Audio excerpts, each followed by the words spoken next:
প্রভু যিশুর স্বর্গারোহণের পূর্বে তার শিষ্যদের বলেছিলেন, তোমরা জগতের সর্বত্রই যাও, বিশ্ব সৃষ্টির কাছে ঘোষণা করো মঙ্গল সমাচার। যে বিশ্বাস করবে আর দীক্ষাস্নাত হবে সে পরিত্রাণ পাবে, যে বিশ্বাস করবে না সে কিন্তু শাস্তিই পাবে। তাই প্রভু যিশুর শিষ্যরা তার স্বর্গারোহণের পর মঙ্গল সমাচার প্রচার করতে লাগলেন এবং অনেকেই প্রভু যিশুর প্রতি বিশ্বাসী হয়ে উঠতে লাগল। এভাবেই দিনে দিনে যখন প্রভু যিশুর অনুগামীর সংখ্যা বাড়তে লাগল, তখন শৌল নামে একজন খ্রিস্ট বিশ্বাসীদের ওপর নানাভাবে অত্যাচার শুরু করে দিল। কিন্তু একদিন প্রভু যিশু নিজেই তাকে দেখা দিলেন এবং তারপর থেকে যে শৌল খ্রিস্ট বিশ্বাসীদের ওপর অত্যাচার করত, সে নিজেই খ্রিস্টের নাম প্রচার করতে শুরু করল। কিন্তু কিভাবে শৌলের মধ্যে এমন পরিবর্তন এলো তা আজকের এই ভিডিওর মাধ্যমে আমরা জানব।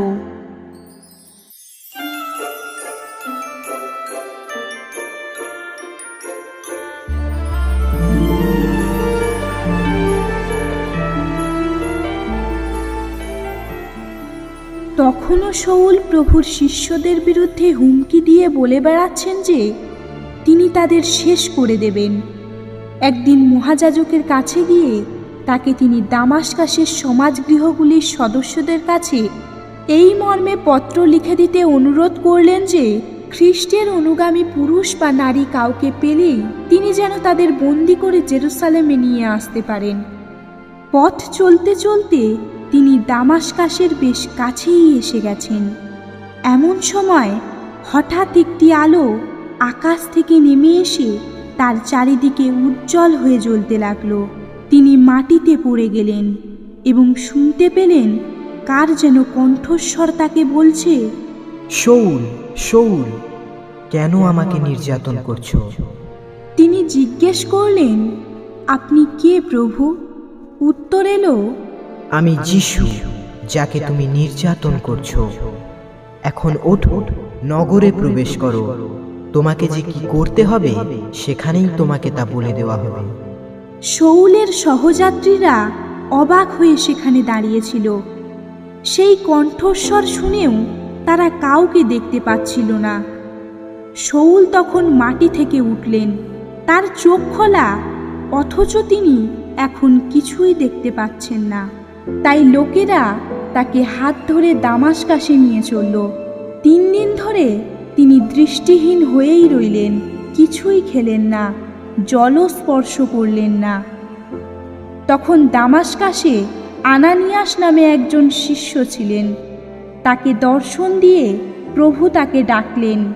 আনানিয়াস। তিনি উত্তর দিলেন, এই যে আমি প্রভু।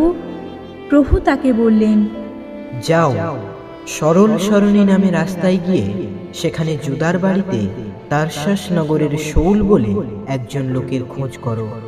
সে এখন প্রার্থনা করছে।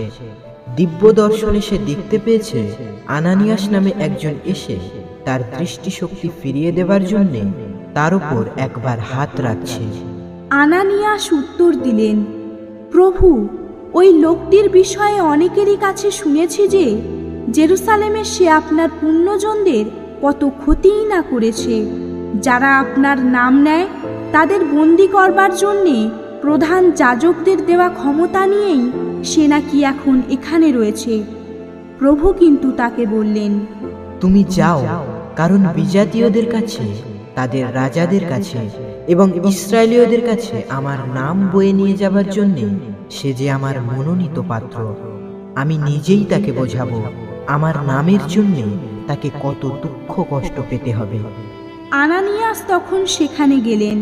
সেই বাড়িতে ঢুকে শৌলের উপর একবার হাত রেখে তিনি বললেন, ভাই শৌল, স্বয়ং প্রভুই আমাকে পাঠিয়েছেন, সেই যিশুই। এখানে আসার পথে তুমি যার দর্শন পেয়েছিলে, আমাকে তিনি পাঠিয়েছেন তুমি যেন আবার চোখে দেখতে পাও এবং তুমি যেন অন্তর ভরে পবিত্র আত্মাকে পেতে পারো। তক্ষুনি শৌলের চোখ থেকে আঁশের মতো কি যেন খসে পড়ল এবং তিনি আবার চোখে দেখতে পেলেন। তিনি এবার উঠে দাঁড়ালেন, তারপর দীক্ষা স্নান গ্রহণ করলেন। তারপর তিনি কিছু মুখে দিলেন এবং দেহের শক্তি ফিরে পেলেন। দামাস্কাসে যে শিষ্যেরা ছিল, শৌল তাদের সঙ্গে কয়েকদিন রয়ে গেলেন। তখনই তিনি সমাজগৃহগুলিতে এই কথা প্রচার করতে শুরু করলেন যে যিশু হচ্ছেন স্বয়ং ঈশ্বরের পুত্র।